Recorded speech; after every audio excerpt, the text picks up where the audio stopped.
Stock market में तुम काम करना चाहते हो और अगर तुम्हें ये ही नहीं पता तो स्टॉक मार्केट में काम कैसे करोगे। तो मैं बात कर रहा हूँ ट्रेडिंग और इन्वेस्टिंग में फर्क क्या होता है। स्टॉक मार्केट में पैसा दो तरीके से बनता है, या तो जल्दी से या फिर समझदारी से, और यहीं से ट्रेडिंग और इन्वेस्टिंग का डिफरेंस स्टार्ट होता है। अगर आप ट्रेडिंग में न्यू हो या स्टॉक को सीरियसली समझना चाहते हो तो सबसे पहले ये क्लियर होना चाहिए ट्रेडिंग क्या होती है और इन्वेस्टिंग क्या होती है।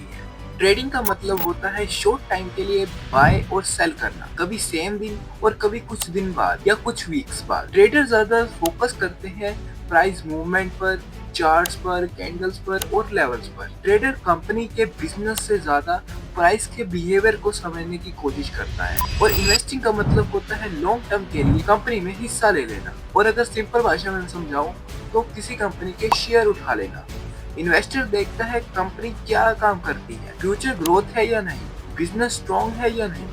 इन्वेस्टर रोज चार्ट नहीं देखता, वो सालों का विजन रखता है। ट्रेडिंग में टाइम छोटा होता है पर डिसीजन फास्ट लेना होता है, रिस्क भी ज्यादा होता है।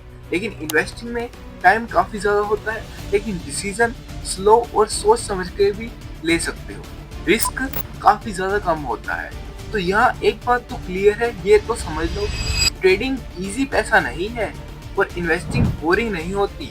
दोनों में नॉलेज चाहिए और डिसिप्लिन भी चाहिए, और सबसे इम्पोर्टेंट एक राइट माइंडसेट चाहिए। आने वाली वीडियोस में हम कैंडलस्टिक, प्राइस एक्शन और ट्रेडिंग माइंडसेट को स्टेप बाय स्टेप कवर करेंगे।